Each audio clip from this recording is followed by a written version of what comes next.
Monkey Island. Alors, tout a commencé au studio LucasArts au début de 1986, où un développeur de jeux vidéo travaillait sur une idée de jeu. Ce jeu s'appellerait Maniac Mansion et serait inspiré par des films d'horreur, comme The Blob. Ce développeur se met au travail et réalise quelque chose d'important. À cette époque, beaucoup de joueurs étaient frustrés par les jeux d'aventure point and click, car pour effectuer une action, il fallait la taper au clavier. Non seulement cela faisait perdre du temps, mais en plus, une simple faute d'orthographe bloquait le joueur. Alors ce développeur se dit « Frérot, nous on fait plus ça, on est LucasArts, on est le futur ». Il a une idée de génie, inventer le Scum Engine. Ce développeur, c'est Ron Gilbert. Scum a été conçu comme un langage de script et un moteur, afin que les concepteurs de jeux puissent écrire des scènes, des énigmes et des dialogues sans avoir de connaissances approfondies de programmation. Et ça c'est du génie. En octobre 1987, Maniac Mansion sort enfin au public et rencontre un succès immédiat. Ron contribue fortement à la renommée de LucasArts et peut s'y détendre un moment. Puis, un beau jour, Ron arrive au bureau et dit « Les gars, c'est bien de se la couler douce, mais depuis que je suis petit et que j'ai visité l'attraction Pirates des Caraïbes à Disneyland, j'ai toujours voulu créer un jeu de pirates. »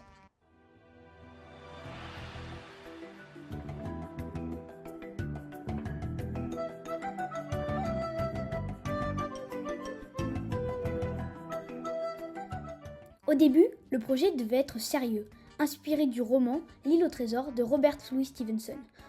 Au milieu du développement, Ron trouve un nom provisoire pour son jeu, Mutiny on Monkey Island, la mutinerie de Monkey Island. Ce n'était pas encore le secret de Monkey Island, mais il y travaille. Vers la fin du développement, le ton du jeu change complètement. Le jeu devient drôle, bourré d'humour, et ressemble de plus en plus à une parodie de film de pirates. C'est alors que Ron décide de renommer son jeu Le secret de Monkey Island. Vous connaissez la suite. Le jeu sort en 1990 et est un carton.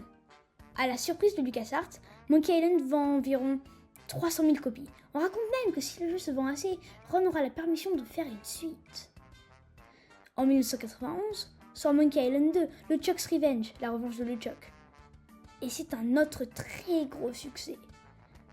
Certains disent même qu'il est meilleur que le premier, avec à la fin un twist improbable qui a marqué toute une génération.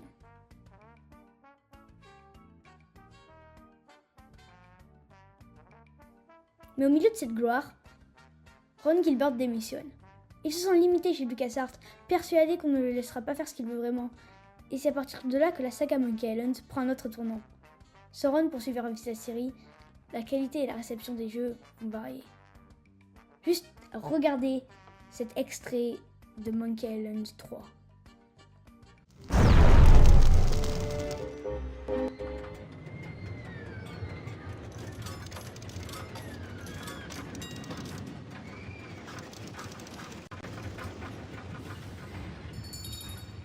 Haha!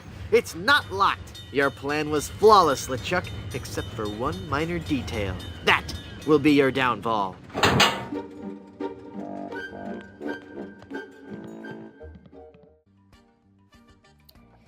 Ceci est un graphique des jeux Monkey Island au fil des années. Vous pouvez voir ce qu'ils sont devenus. Et enfin, en avril 2022, une bande-annonce sort. Une bande-annonce qui va marquer la saga Monkey Island pour toujours.